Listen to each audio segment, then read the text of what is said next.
क्या कभी आपने गौर किया है कि जब इंसान बार बार हारता है तो वो सबसे पहले अपने कर्मों को नहीं, अपनी किस्मत को दोष देता है। वो कहता है मेरे पास साधन नहीं थे, हालात मेरे खिलाफ थे, भगवान ने मेरा साथ नहीं दिया।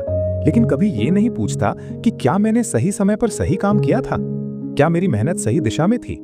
यही सवाल एक दिन एक किसान के जीवन को झकझोर देता है, और यही सवाल महात्मा बुद्ध की एक ऐसी शिक्षा में बदल जाता है जो आज भी इंसान को उसकी नींद से जगा सकती है। बहुत समय पहले की बात है।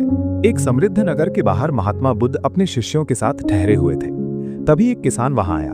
उसका चेहरा थका हुआ था, आंखों में निराशा थी और आवाज में टूटन।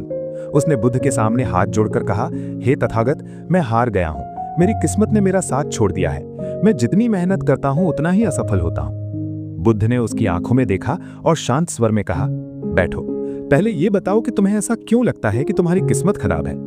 किसान बोला, मैं खेती करता हूं, लेकिन मेरी फसल हर साल नष्ट हो जाती है। कभी बारिश धोखा दे जाती है, कभी जमीन साथ नहीं देती, कभी कीड़े लग जाते हैं, जबकि मेरे ही गांव के दूसरे लोग कम मेहनत में भी अच्छी फसल उगा लेते हैं। मैंने पूजा पाठ किया, मंत्र करवाए, दान दिया, लेकिन कुछ नहीं बदला। शायद मेरे भाग्य में ही अभाव लिखा है। बुद्ध मुस्कुराए और बोले, तुम्हें क्या लगता है किस्मत क्या होती है? किसान बोला, जो हमारे हाथ में नहीं होता। बुद्ध ने सिर हिलाया और कहा, और कर्म? किसान चुप हो गया। बुद्ध ने आगे कहा, तुम कहते हो कि तुम्हारे पास कुछ नहीं है, लेकिन तुम्हारे पास शरीर है, श्रम करने की शक्ति है, जमीन है, समय है, फिर कमी कहां है? किसान बोला, यही तो मैं नहीं समझ पा रहा हूं। बुद्ध ने जमीन से थोड़ी मिट्टी उठाई और कहा, क्या तुम्हें पता है इसी मिट्टी में एक खजाना छिपा है? किसान चौंक गया। उसकी आंखों में पहली बार चमक आई। उसने कहा, खजाना मेरे खेत में? बुद्ध ने कहा, हां, लेकिन वो खजाना वही पाएगा जो मेरे कहे अनुसार करेगा। किसान तुरंत बोला, जो कहेंगे करूंगा, बस बता दीजिए वो खजाना कहाँ है। बुद्ध ने कहा, आज अपने खेत से एक टोकरी मिट्टी खोद कर लाओ। किसान भागा भागा गया, जैसे उसे खजाना मिल ही गया हो। थोड़ी सी खुदाई की, मिट्टी भरी और ले आया। बुद्ध ने देखा और कहा, अब 1 महीने बाद पूरा खेत खोदकर फिर एक टोकरी मिट्टी लाना। किसान के चेहरे पर भ्रम था। उसने सोचा, अगर खजाना है तो अभी क्यों नहीं बताया? लेकिन बुद्ध की आंखों में जो भरोसा था उसने उसे रोक लिया। 1 महीना किसान बेचैन रहा। हर दिन खेत में जाता, लेकिन काम नहीं करता, बस खजाने के सपने देखता। सोचता, जब खजाना मिलेगा तो मेहनत खत्म, दुख खत्म। 1 महीने बाद उसने फिर मिट्टी लाई। बुद्ध ने पूछा, क्या पूरा खेत जोता? किसान बोला, नहीं, सिर्फ जितना आपने कहा। बुद्ध बोले, खजाना आधे काम से नहीं मिलता। किसान झुंझलाया, लेकिन फिर भी लौटा, और इस बार उसने सच में पूरा खेत जोता। पसीना बहाया, हाथों में छाले पड़े, फिर मिट्टी लाया। बुद्ध ने कहा, अब बीज डालो। किसान चौंका, खजाना और बीज? बुद्ध बोले, खजाना ऐसे ही मिलता है। किसान ने महंगे दाम पर बीज खरीदे, समय पर बोए, और बुद्ध ने कहा, अब देखभाल करो, रोज, बिना चूक।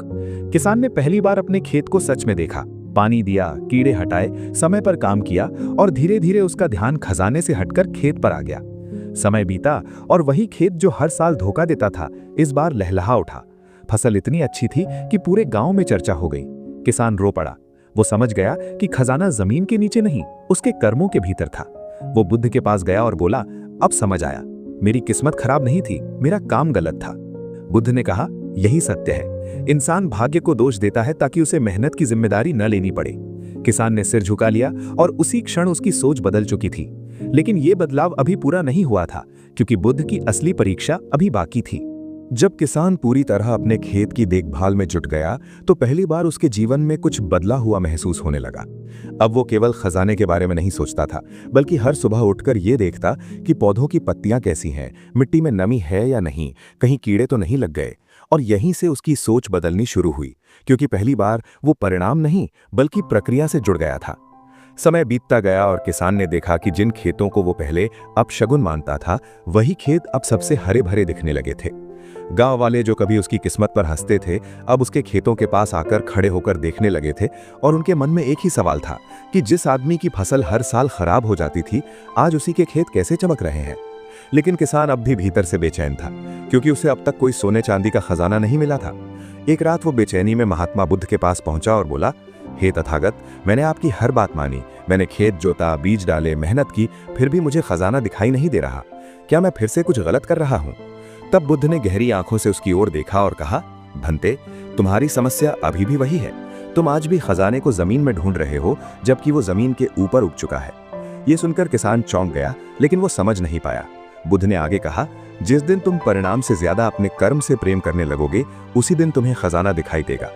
किसान लौट गया, लेकिन उस रात वो सो नहीं पाया। पहली बार उसने सोचा कि अगर खजाना सच में फसल ही है तो क्या उसकी सोच ही अब तक उसकी सबसे बड़ी रुकावट थी। अगले कुछ हफ्तों में उसकी फसल पूरी तरह तैयार हो गई और जब कटाई का समय आया तो उसने ऐसा अन्न पाया जैसा उसने अपने जीवन में कभी नहीं देखा था। उसकी उपज पूरे गांव में सबसे अधिक थी। उसके कर्ज उतर गए, घर में खुशहाली लौट आई और तब उसे समझ आया कि खजाना कोई गड़ा हुआ सोना नहीं था, बल्कि वो अनुशासन, धैर्य और सही समय पर किया गया कर्म था। किसान भागता हुआ बुद्ध के पास गया और रोते हुए बोला, हे तथागत, आज मैं समझ गया कि मेरी किस्मत कभी खराब थी ही नहीं, मैं खुद ही गलत दिशा में मेहनत कर रहा था। बुद्ध मुस्कुराए और बोले, यही जीवन का सत्य है। लोग किस्मत को कोसते हैं क्योंकि कर्म बदलने में उन्हें दर्द होता है, लेकिन जो व्यक्ति अपने कर्म बदल लेता है उसकी किस्मत अपने आप बदल जाती है। और यही किसान की आंखें खुल गई, क्योंकि उसने जान लिया था कि जीवन की उलझन बाहर नहीं बल्कि हमारी सोच के अंदर होती है। और जब सोच साफ हो जाती है तो रास्ता अपने आप दिखाई देने लगता है।